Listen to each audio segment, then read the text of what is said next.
오늘 하나님께서 우리에게 주시는 말씀은 창세기 22장 말씀입니다. 창세기 22장 4절에서 10절까지 말씀을 제가 여러분에게 봉독해 드리겠습니다. 창세기 22장 4절부터 10절 말씀입니다. 제3일에 아브라함이 눈을 들어 그곳을 멀리 바라본지라. 이에 아브라함이 종들에게 이르되 너희는 나귀와 함께 여기서 기다리라.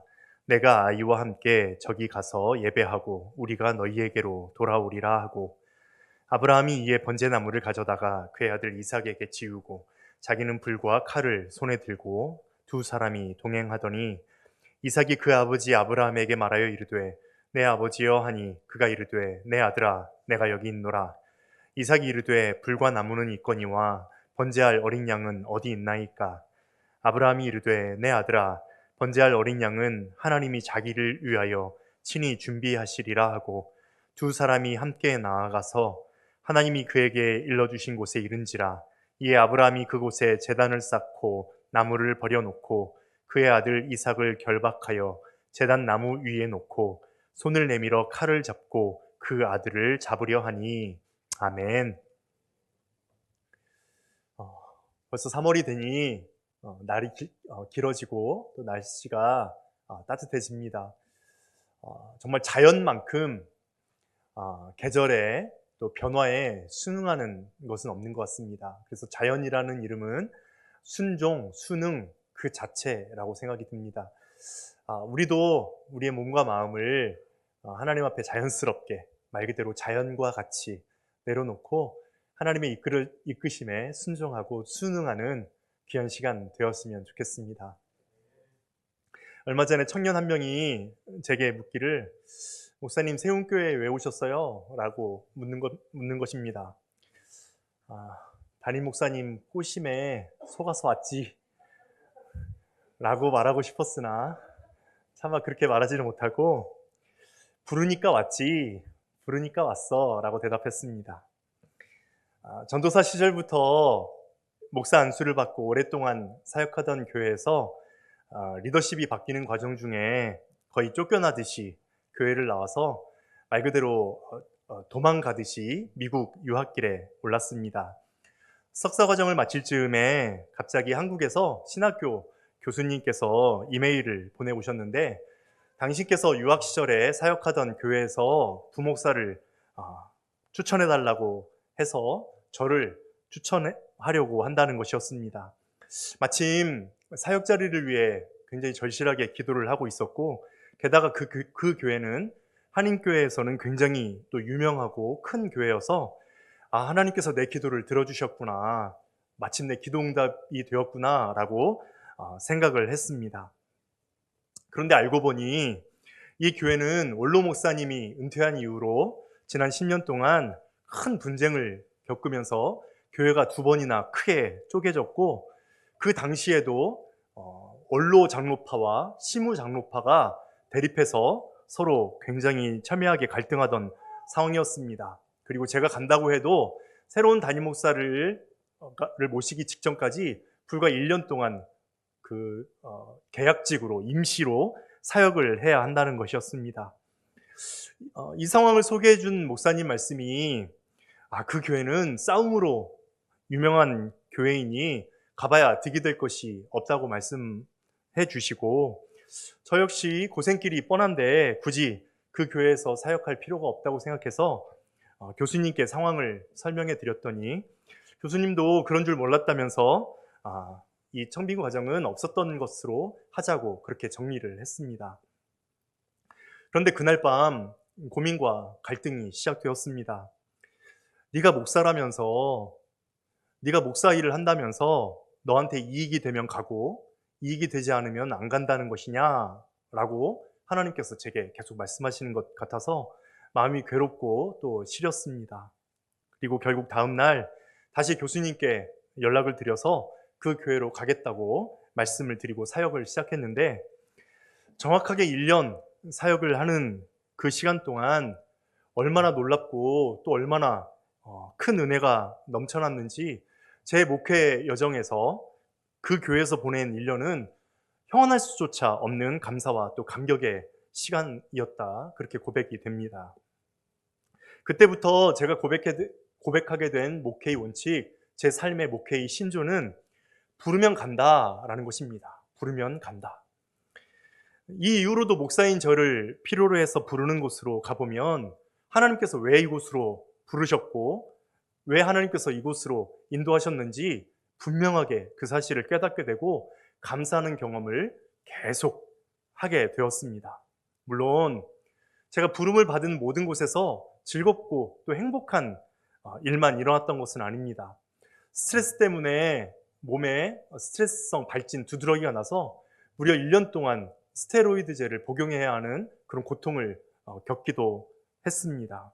하지만 부르면 가는 것이 제가 하나님의 뜻에 경험하고 또 순종하며 체험하며 하나님의 뜻을 제 삶으로 이루는 방법이라 여겼기 때문에 목사인 저를 필요로 하는 곳이라면 저는 무조건 갑니다. 그런데 여기에는 한 가지 여전히 풀리지 않는 숙제가 남아 있습니다. 무엇인가를 선택해야 하는 그 선택의 상황에서 그 선택이 하나님의 뜻에 순종하도록 부르시는 하나님의 시험인지 아니면 돌을 떡으로 만들어서 네 배를 채우라는 사탄의 시험인지 분간하기가 여간 어려운 것이 아니라는 겁니다. 내가 필요하다는 그 부름이 진짜 하나님의 뜻이어서 기꺼이 순종하며 따라야 하는 것인지 아니면 내가 원하고 또 내가 바라는 것을 하나님의 뜻이라고 오해하고 포장하고 또 잘못 생각해서 내 생각을 하나님의 뜻으로 치환해버리는 것은 아닌지 그것을 구분해내기가 결코 쉽지가 않다는 겁니다. 우리는 어떻게 하나님의 뜻을 분별할 수 있을까요? 어떻게 하나님께 순종하는 진실한 믿음과 하나님의 뜻으로 포장된 우리의 욕망, 우리의 이기심과 우리의 생각을 구별할 수가 있는 것일까요? 오늘 본문에 소개되는 사건은 믿음의 조상 아브라함 스토리의 하이라이트라고 할 수 있습니다. 아브라함이 하나님의 시험에 응답하기 위해서 아들 이삭을 제물로 바치려고 한다는 이 사건을 히브리 랍비들은 아케다라고 불렀는데요. 이 아케다라는 말은 히브리어로 묵다, 결박하다라는 뜻입니다. 이 아브라함의 아케다 사건, 아케다 시험은 성경 중에서 가장 이해하기가 어려운 사건 중에 하나라고 생각이 됩니다. 하나님에 대한 순종, 그리고 아들에 대한 아버지의 이 지극한 사랑, 이 아름다운 감정이 아들의 배를 갈라서 제물로 바치라는 이 끔찍한 살인명령 사이에 도저히 이해할 수 없는, 이해되지 않는 간격이 있기 때문입니다. 이것은 비단 4,000년 전 아브라함에게만 요구되고 일어났던 시험이 아닙니다. 오늘날 우리들에게도 똑같이 주어지는 하나님의 시험이죠. 정직하게 살면 실패할 것이 뻔한데 겸손하게 살면 그리고 희생하며 살면 손해볼 것이 뻔하고 내 자존심이 무너질 것이 뻔한데 성경대로 말씀대로 살아가면 성공하지 못할 것이 뻔한데 하나님은 끝까지 우리에게 정직을 요구하시고 희생과 섬김을 요구하시고 말씀대로 따라 살 것을 요구하십니다. 이런 하나님의 뜻은 현실을 살아가야 하는 우리에게 너무나도 가혹한 요구라고, 가혹한 시험이라고 생각되지 않으십니까?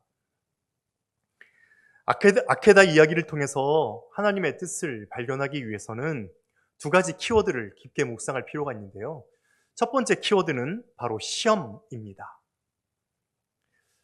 우리는 아브라함이 아들을 바치라는 이 명령에 기꺼이 순종하고 순응할 정도로 그의 믿음 그리고 그의 충성심이 투철해서 하나님은 아브라함의 이 시험을 통해서 그를 믿음의 조상으로 만들어 주셨다고 그렇게 생각하기가 쉽지요. 하지만 창세기 12장의 아브라함이라는 이름으로 그가 성경에 처음 등장했을 그 순간부터 아브라함은 줄곧 하나님을 신뢰하고 의지하며 순종하는 삶을 살았던 사람입니다. 고향을 떠나올 때도 조카 롯에게 더 좋은 터전을 양보할 때도 하갈과 그 아들 이스마엘을 떠나보낼 때도, 소돔의 멸망을 막고 조카 롯을 구하기 위해 무려 6번이나 하나님과 거래를 시도할 때도 보통 사람들의 상식을 벗어난 선택, 보통 사람들의 상식을 벗어난 결정을 할 수 있었던 것은 그가 끝까지 하나님께서 자신에게 가장 좋은 것을 주리라는 믿음, 하나님에 대한 신뢰를 저버리지 않았기 때문입니다. 그래서 하나님은 이 시험 전에 이미 네가 믿음의 조상이다, 그래 네가 믿음의 조상이야 라고 인정하시면서 그의 이름을 아브라함에서 믿음의 조상, 열국의 아버지라는 뜻의 아브라함이라고 이름을 바꾸어 주셨습니다. 이렇게 아브라함의 믿음이 이미 충분하다는 것을 인정하셨으면서도 왜 하나님은 아브라함에게 이런 가혹한 시험을 허락해 주시는 것일까요? 하나님께서는 이 아케다 시험을 통해서 믿음의 본질, 믿음의 진면목이 무엇인지를 드러내기 원하셨습니다.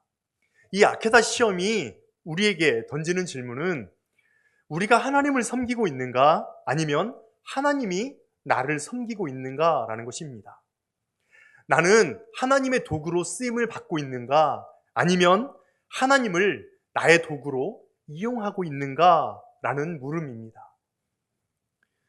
우리는 오늘날 믿음이라는 이 단어를 하나님의 방식대로 살기 위해서 희생하고 손해를 감당한다라는 의미로 잘 사용하지 않습니다. 오늘의 그리스도인들에게 이 믿음이란 하나님을 더 많이 사랑해야지, 하나님의 뜻대로 더 열심히 살아야지, 기도도 더 열심히 하고 더 말씀대로 읽고 주님의 뜻을 따라 살아야지 라고 그저 마음에 품고 있는 우리의 생각이나 머릿속에 떠오르는 다짐을 공허한 말로 내뱉는 허울 좋은 말의 포장이 아닐까라는 그런 생각을 해봅니다. 하지만 믿음이란 보고 듣고 만질 수 있는 우리의 현실적이고 일상적인 삶의 방식을 말하는 것입니다. 아브라함의 믿음이 사실은 말뿐인 허상에 불과한 것인지, 아니면 그의 일상의 삶에서, 현실의 삶에서 하나님을 따르는 실제적인 삶의 방식인지를 드러내는 그 판단의 기준은 그가 아들의 손을 잡고 모리아 땅으로 향할 수 있는가, 그가 칼을 들어 아들의 심장을 내려칠 수 있는가라는 결단에 달려 있는 것입니다. 이것이 바로 하나님께서 아브라함에게 그리고 우리들에게 시험을 주시는 이유입니다. 우리가 살아계신 하나님을 대면해서 살아가고 있는지, 아니면 어떤 환상이나 아니면 어떤 감정에 빠져서 그것을 하나님이라고, 그것을 믿음이라고 착각하며 살고 있는 것은 아닌지를 드러내 보이려고 하는 하나님의 장치가 바로 시험이라는 겁니다. 하나님께서 아브라함에게 지시하신 제사는 번제였습니다. 번제는 제물의 배를 가르고 그 피를 남김없이 쏟은 후에 그 육체를 하나도 남김없이 불태워버리는 제사인데요, 하나님에 대한 전적인 헌신, 전적인 희생을 의미하는 제사였습니다. 그런데 지금 하나님께서는 아브라함에게 아들 이삭의 배를 갈라 번제로 드리라는 겁니다. 배를 가르고 그의 몸 전부를 불태워서 아무것도 남기지 말고 하나님께 드리라는 겁니다. 이삭은 아브라함에게 있어서는 자신의 현재일 뿐 아니라 자신의 미래, 그리고 부족의 미래였습니다. 게다가 이삭은 하나님과 아브라함이 맺은 이 약속의 상징, 약속이 시작되고 약속이 성취되는 하나님과의 약속 그 자체였습니다. 하지만 하나님께서는 이 시험을 통해서, 이 요구를 통해서 아브라함에게 너의 미래뿐 아니라 부족의 미래, 그리고 하나님과 맺은 그 약속을 파기하자는 요구를 하고 계시는 것입니다. 아브라함이 이 테스트를 통과할 수 있는 방법은 무엇일까요? 아들을 희생하는 것이었습니다. 아들을 희생하여 번제로 드리는 것만이 이 시험을 통과할 수 있는 유일무이한 방법입니다.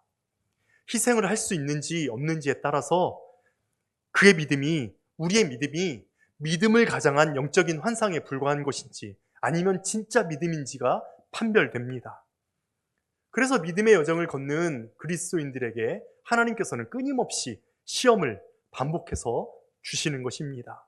시험은 희생이라고 하는 이 수단을 통해서만 통과하거나 패스할 수 있고, 이 희생은 믿음의 진위 여부를 판단해주는 유일한 도구이기 때문입니다. 희생은 우리가 하고자 하는 모든 일을 중단하고 우리가 빠져있는 함정, 그리고 우리가 가지고 있는 선입관이나 오해를 제거해서 우리의 믿음이 진면목이 드러나도록 만들어주고 우리의 믿음이 자라고 성숙하도록 해줍니다. 아브라함은 희생의 전문가, 믿음의 베테랑이었습니다. 그는 시련과 시험이 찾아올 때마다 실패와 성공을 반복하면서 희생하는 법을 배웠습니다. 그의 인생 100년의 시간을 통해서 수많은 시험의 순간에 섰습니다. 때로는 그 시험에 실패했죠. 때로는 그 시험에 성공했습니다. 중요한 것은 그가 실패와 성공의 과정을 거치면서 희생하는 법을 배워 나갔다는 겁니다. 아브라함은 깨달았습니다. 역설적이게도 매번 희생하고 또 손해볼 때마다 그의 자아가 더 가벼워지고 그의 믿음이 더 든든해진다는 사실을 그는 깨달았습니다.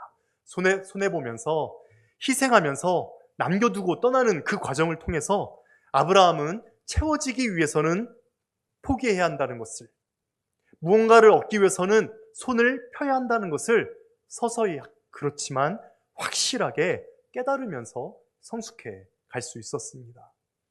여러분, 이것이 바로 믿음입니다. 희생은 하나님께 반응하고 순종하는 인생으로 바뀔 수 있는 에너지를 우리에게 공급해 줍니다.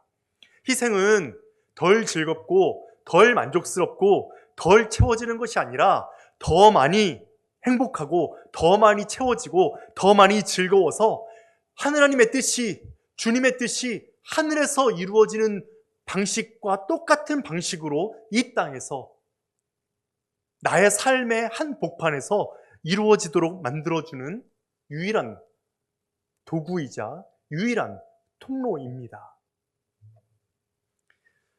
아케다 시험을 이해하는 두 번째 키워드는 모리아 땅입니다. 하나님은 번제를 드릴 장소가 모리아 땅에 있는 한 산이라고 구체적으로 지정을 해 주셨습니다.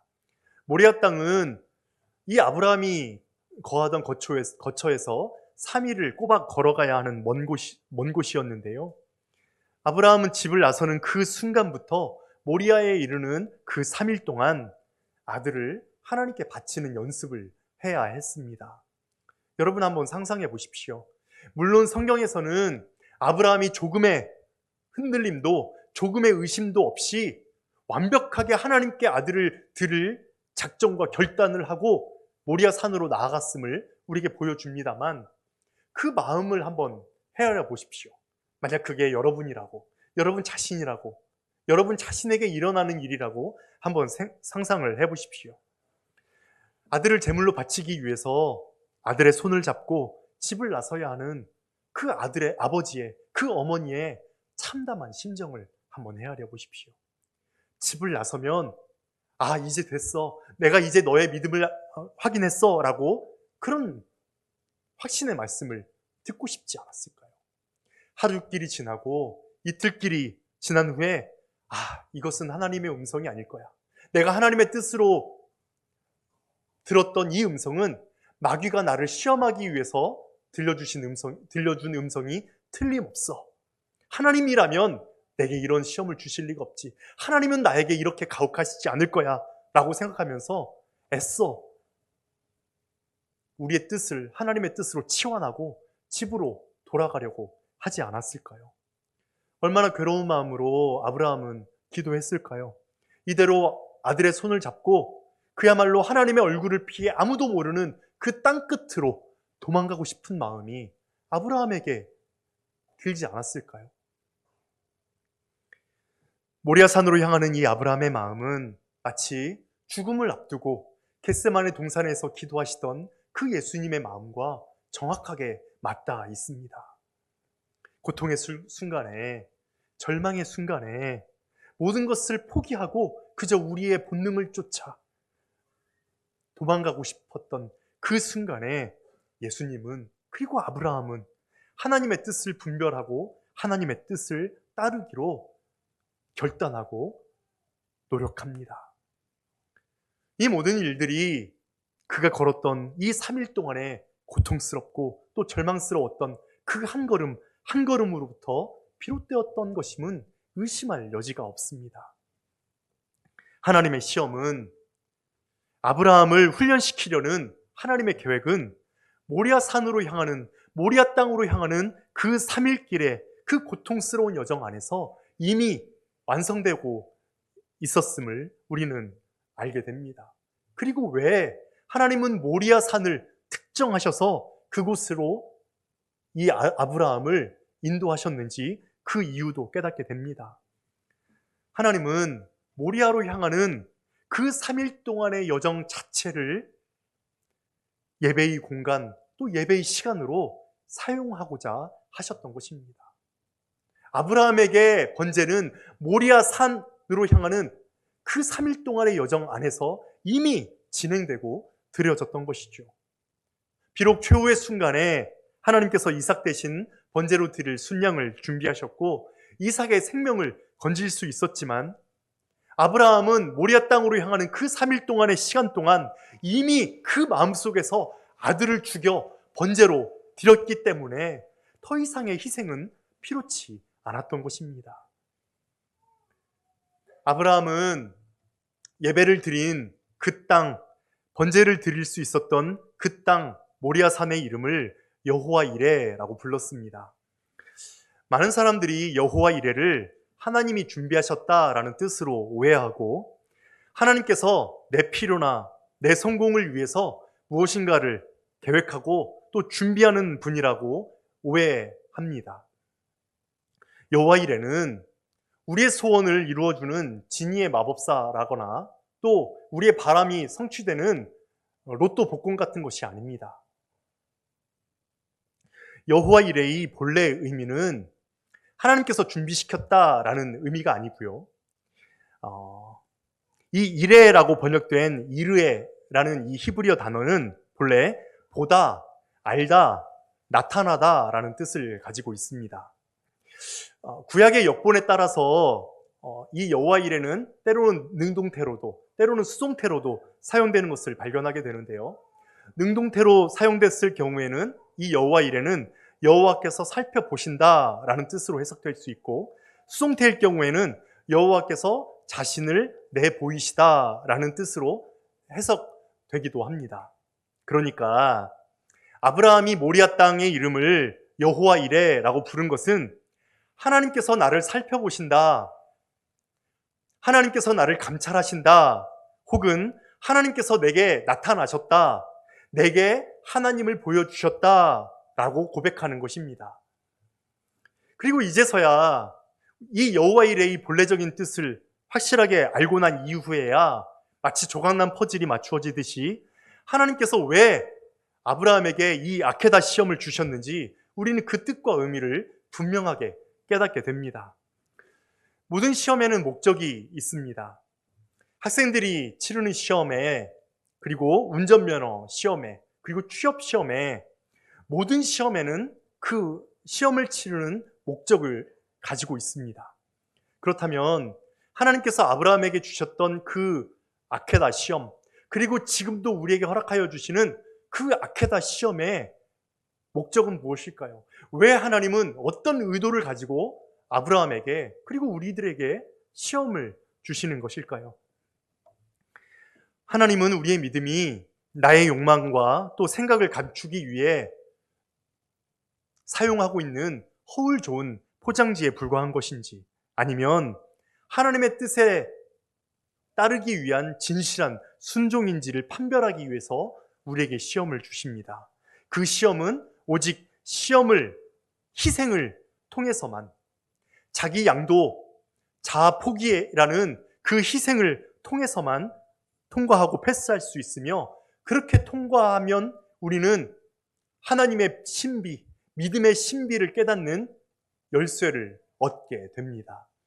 여러분, 비밀과 신비의 차이를 아십니까? 비밀은 마치 보물찾기를 하듯이 감추어진 것이 찾아지면 그 정체가 드러나는 것이 비밀입니다.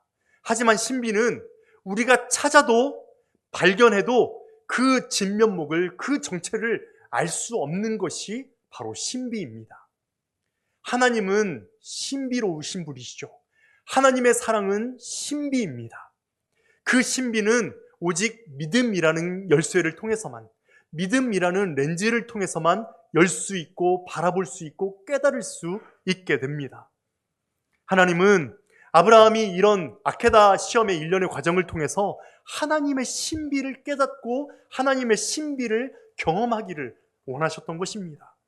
여호와 이레의 신앙 고백을 통해 하나님은 하나님이 나를 감찰하시는 분이시구나. 내가 고통의 상황, 내가 절망의 순간들을 지나고 있는 그 순간에도 하나님은 눈동자와 같이 나를 바라보시고 나를 향한 계획을 포기하지 않는구나. 하나님은 나의 걸음을 인도하시고 나를 가장 최선의 길로, 나를 해피엔딩으로 이끌어 가시는 분이구나 라는 사실을 깨달을 수 있었습니다. 하나님은 나를 통해 당신을 보여주시는구나. 내 삶을 통해서 하나님의 진면목을 보이시는구나. 우리가 지난주에 함께 나눴던 얘기처럼 많은 사람들이 기독교를 욕하고 그리스도인들을 비방하는 이유가 무엇입니까? 성경에서 바라보는 예수 그리스도의 모습과 그런 예수를 믿는다고 말하는 우리의 삶의 모습에서 보여지는 예수 그리스도의 모습이 너무나도 다르다는 것이 아닙니까? 성경을 보면 예수 그리스도를 믿지 않을 수 없는데 우리들의 삶을 보면, 우리들의 삶을 통해서 드러나는 예수 그리스도를 보면 도저히 믿을 수 없는 분이 예수라는 것을 세상 사람들은 조롱하고 비방한다는 것이 아닙니까? 아브라함의 믿음의 고백, 여호와 이레라는 믿음의 고백은 아브라함을 통해서 드러나는 하나님의 모습을 아브라함이 비로소 깨달을 수 있도록, 우리의 삶을 통해서 여호와 이레라는 고백을 통해서 드리는 우리의 삶을 통해서 마치 우리가 하나님을 비추는 거울처럼, 하나님을 비추어내는 화면처럼 하나님이 어떠한 분이신지, 하나님이 어떠한 사랑과 계획을 가지고 계신지를 우리의 삶을 통해서 드러내 보이신다는 것이 바로 이 여호와 이레의 고백이라는 것입니다. 그러므로 여호와 이레의 핵심은 아브라함이 자신의 목숨처럼 아끼던 그 아들 이삭의 생명을 건졌다는 데 있지 않습니다. 여호와 이레는 내가 원하는 것을 이루었고 내가 가지고 싶은 것을 가지게 되었다는 그런 유치하고 그런 비겁한 고백이 아닙니다. 여호와 이레의 핵심은 이삭을 대신해서 양이 있었고, 그래서 우리는 하나님을 온전히 예배할 수 있었다는 데 있습니다. 하나님을 온전히 섬기고 하나님께 온전히 희생의 예배를 드릴 수 있었다는 데 있습니다. 여호와 이레는 내가 바라는 것을 이루었다는 고백, 혹은 내 소원이 하나님을 통해서 이루어졌다는 그런 고백이 아니라 나를 통해 하나님의 소원이 이루어지고 나를 통해 하나님의 계획이 펼쳐지고 있다는 삶의 고백입니다. 나를 부르시고 나를 통해 예배받기 원하시는 하나님께 비로소 온전하게 내 삶을 드릴 수 있었다는 고백, 내 자아를 하나님께 양도할 수 있었다는 고백, 그것이 바로 여호와 이레의 고백입니다. 하나님은 우리를 모리아산 여호와 이레의 땅에, 여호와 이레의 신앙에 이르도록 하기 위해서 우리들에게 시험을 주십니다. 그 시험은 대부분 고통과 절망과 아픔과 상처로 우리들에게 다가오죠. 하지만 그 아픔의 시험, 고통의 시련을 마주할 때마다 우리는 우리를 완벽하게 하나님의 은혜로 이끌어 가시고 완벽하게 우리의 자아를 하나님께 양도해 드릴 수 있도록 우리를 이끌어 가시는 하나님의 은혜, 하나님의 사랑, 그 하나님의 놀라운 경륜에 참여하게 되는 놀라운 은혜를 경험하게 되는 것입니다. 고통의 한 걸음 한 걸음을 떼어갈 때마다 우리 자신의 모든 욕망을 죽이고 우리들의 삶, 하나님의 얼굴을 피해 땅끝으로 도망가고 싶은 우리들의 이기적인 욕망과 욕심으로 가득 찬 우리들의 삶을 통째로 불태워서 하나님께서 기뻐하시는 거룩한 산 제물로 우리의 삶을, 우리의 자아를 드리게 되는 것. 그래서 하나님과 만나게 되는 장소, 그래서 하나님과 만나는 순간, 그것이 바로 여호와 이레인 것입니다. 오늘은 예수님의 고난과 죽으심을 통해서 예수님의 사랑, 하나님의 은혜를 묵상하는 사순절의 두 번째 주일이고, 내일이면 사순절 열 하루째를 맞게 됩니다. 사순절의 핵심은 제 위에 앉아서 드리는 기도, 즉 나는 죽은 사람이라 고백하는 자아 양도에 있다고 이미 말씀을 나누었습니다. 제 위에 앉아서 죄를 뒤집었으며 죽은 자의 기도, 자기 포기에 드리는 자만이 믿음의 본질을 깨닫게 됩니다. 하나님의 신비를 열 수 있는 키를 갖게 되고 렌즈를 갖게 됩니다. 이런 사람이야말로 하나님의 신비를 깨달으면서 그때야 비로소 여호와 이레이 신앙 고백을 드릴 수 있게 되는 것이죠. 바울은 갈라디아서 2장 20절을 통해서 믿음 안에서 살아가는 삶의 비결에 대해서 이야기해 주었습니다. 나는 그리스도와 함께 십자가에 못 박혔습니다. 이제 내가 그리스도와 함께 살고 있는 것은 내 안에서 뛰고 있는 그리스도의 심장 때문입니다. 지금 육신 안에서 살고 있는 내 삶은 나를 사랑하셔서 나를 위하여 자기의 몸을 내어주신 하나님의 아들을 믿는 믿음 안에서 살아가고 있는 것입니다. 바울은 우리가 믿음 안에서 살기 위해서는 예수 그리스도와 함께 십자가에 못 박혀 죽어야 한다고 그렇게 이야기합니다. 여러분, 예수님께서 십자가를 지신 이유가 무엇입니까? 하나님의 뜻에 합당하지 않은 이 세상을 부정하고 하나님의 뜻이 이루어지지 못하도록 만드는 죄와 또 악을 거부했기 때문입니다. 우리도 마찬가지입니다. 십자가는 우리가 믿음 안에서 살기 위해서는 반드시 져야 하는 것이지만, 여러분, 우리가 오해하고 착각하지 말아야 할 것은 십자가는 우리가 지고 싶다고 해서 질 수 있는 것이 아니라는 겁니다. 십자가는 우리가 매달릴 수 있다고 원해서 매달릴 수 있는 것이 아니라는 겁니다. 십자가는 오직 세상을 부정하는 사람, 죄와 악에 오염된 세상을 바꾸기 위해 기꺼이 자신의 목숨을 걸고 희생과 또 섬김의 자리로 나아가는 사람만이 매달릴 수 있는 그야말로 특권 중에 특권이기 때문입니다. 여러분은 십자가에서 무엇을 바라보십니까? 우리가 눈만 뜨면 바라볼 수 있는 십자가, 이 단상에 새겨진 십자가, 그리고 우리의 이 벽에 새겨진 이 십자가를 통해서 여러분 무엇을 보십니까? 어긋날 대로 어긋나 있는 이 세상의 질서를 창조의 질서로 회복하시기 위해서 피가 말라가는 그 고통 중에서도 웃고 계신 예수님의 모습을 바라보고 계십니까? 맞습니다. 하지만 십자가에서 예수님의 모습만 발견한다면 그것은 십자가를 절반만 이해하고 절반만 바라보고 있는 것입니다. 십자가에 못 박힌 것은 예수님만이 아닙니다. 욕망을 따라 사는 나의 손, 제 갈 길로 제 곳으로 가기를 원하는 우리의 발이 함께 십자가에 못 박혀야 합니다.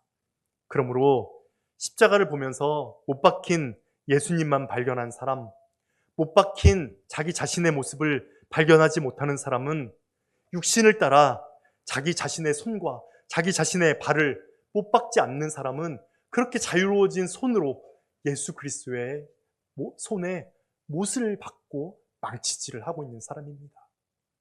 예수님의 십자가에서 자신의 발을 발견하지 못한다면 그 사람은 여전히 자신의 곳으로 가기 위해 땅끝으로 다시스로 오르는 배를 타고 있는 사람입니다.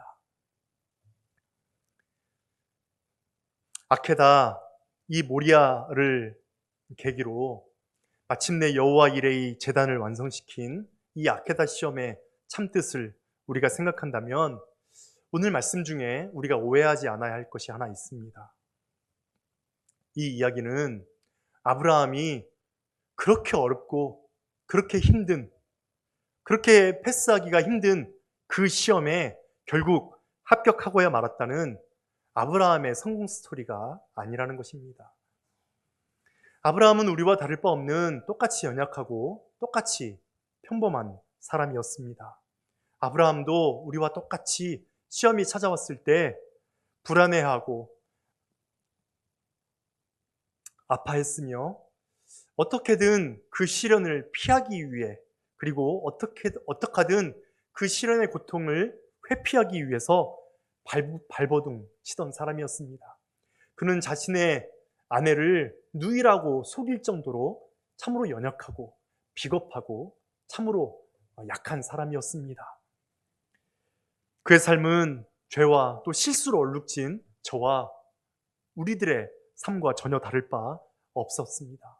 하지만 그래서 아브라함의 이야기, 이 아케다의 이야기는 한 사람이 얼마나 위대한 성공 스토리를 만들었느냐에 대한 것이 아니라 그렇게 연약하고 그렇게 부족하고 그렇게 비겁하고 그렇게 죄악된 한 인간을 통해 하나님께서 얼마나 놀라운 일을 행하고 계시느냐, 하나님께서 얼마나 놀라운 은혜를 베풀어 주고 계시느냐라는 하나님의 성공 스토리라는 것입니다.